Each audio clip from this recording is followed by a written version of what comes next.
Hello, my friends, and welcome to a rarely seen book review on my channel. I decided to review The Killing Joke today because of the advent of the animated movie coming out, an R-rated animated movie coming out. So I decided to dig up my copy of The Killing Joke and reread it. I haven't read it in a few years, so with the movie coming out, I had to reread it. And when I reread it, I decided, you know what, I should do a review on this. Because this is a very important graphic novel and I thought it should be discussed. So, let's get right to it, shall we? The Killing Joke. The story for The Killing Joke is One Bad Day. According to the grinning engine of madness and mayhem known as the Joker, that's all that separates the sane from the psychotic. Freed once again from the confines of Arkham Asylum, he's out to prove his deranged point. And he's going to use Gotham City's top cop, Commissioner Jim Gordon, and his brilliant and beautiful daughter Barbara to do it. Now Batman must race to stop his arch-nemesis before his reign of terror claims two of the Dark Knight's closest friends. Can he finally put an end to the cycle of bloodlust and lunacy that links these two iconic foes before it leads to its fatal conclusion? And as the horrifying origin of the Clown Prince of Crime is finally revealed, will the thin line that separates Batman's nobility and the Joker's insanity snap once and for all? Alright, now, the original edition of The Killing Joke actually is just a single issue graphic novel. It actually just is just like what is it? Let's see. It's only like about. Let me take a look here.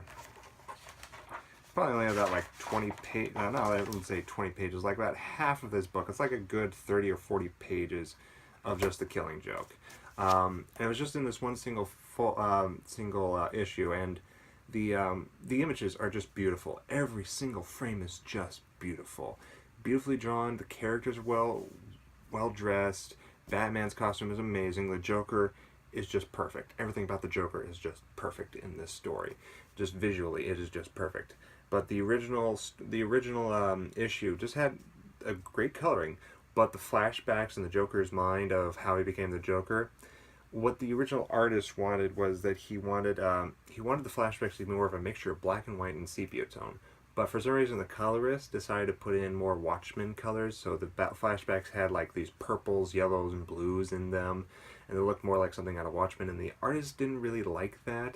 It kind of works when you look at the original image. It kind of works, but in the deluxe edition I have here, all the images, nothing's touched, everything's still drawn the same, but the colors are sharper. The red stands out in every frame more than anything else that's in the frame, but everything's just crystal clear, sharp, and perfect. And the flashbacks have that sepia tone and black and white mixture in them, which makes them more like flashbacks and like in the past rather than just some weird kind of psychedelic 80s look to them. And again, in those flashbacks, red stands out. Like in one scene, it's like a lobster or red lips or blood or something. Red stands out the most in those black and white sepia tone images, and that's important. And those flashbacks are really good. The story is just amazing. It is so beautiful. Only Alan Moore could have written this story, which he did, by the way.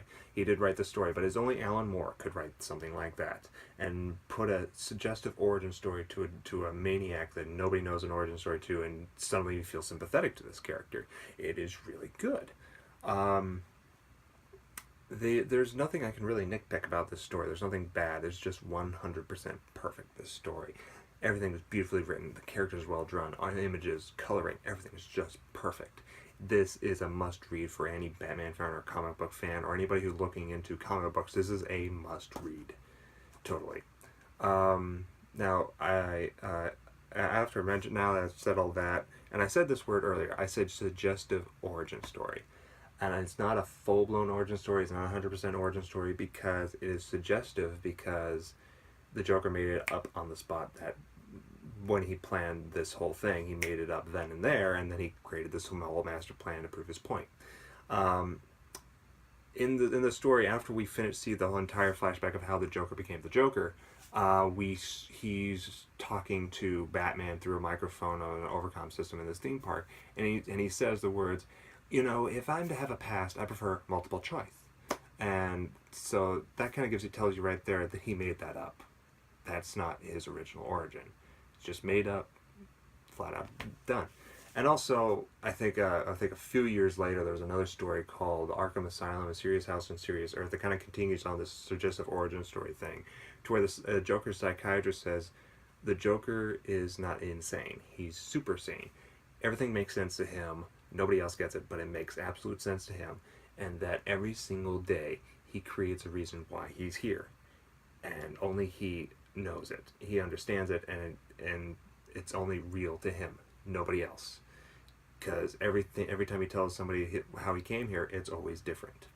So there's that. So that's why we always say when there's an origin story for the Joker, everybody comes up with one every once in a while. Like there's another good one that I like called Lovers and Madmen. That's another suggestive origin story. There's several origin stories you can throw at the Joker and still make perfect sense. So that's why this is a suggestive origin story, not a full-fledged out origin. But in the end, and the one thing that's also interesting to point out, not really a spoiler, but this story is also very important because, well, actually, this is a spoiler. I have to say, this is actually a spoiler now I think of it, because this graphic novel is also canon because, for those of you who know, Barbara Gordon, who plays Batgirl, after this story is no longer Batgirl because the Joker cripples her. He cripples her, and she's a paraplegic the rest of her life.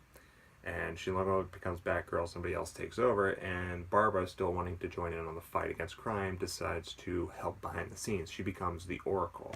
She works at her computer all the time, helping Batman, Robin, or whatever, looking at blueprints, hacking into files, emails, whatever, anything to help them computer-wise with their crime fighting. So she does that. So she's still in the game after this, but it's just not in full fist-to-fist cuffs, costume, and all that. She's in a different way.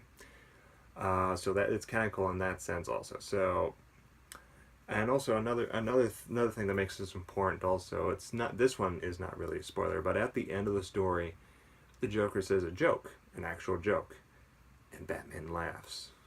He actually laughs, and the Joker and Batman actually share a laugh. And that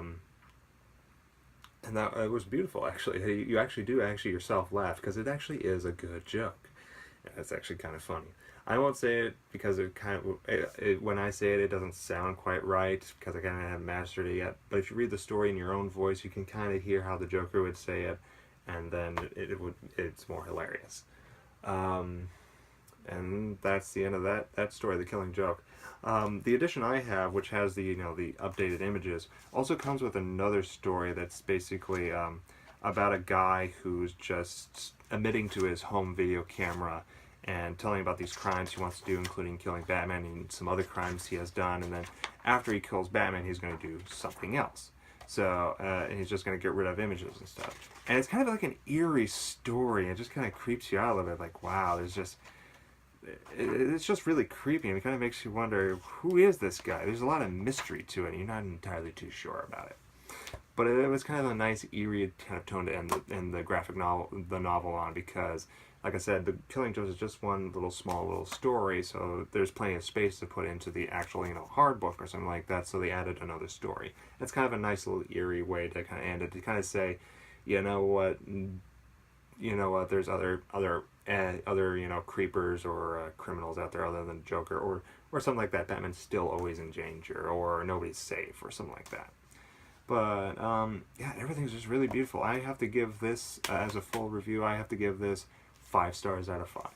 Like I said, this is a must-read for graphic novel readers, must-read for Batman fans, a must-read for anybody starting to go into the comic book world. This is a must-read, particularly if you know Joker from media and all that. This is something to just make you think differently about the Joker.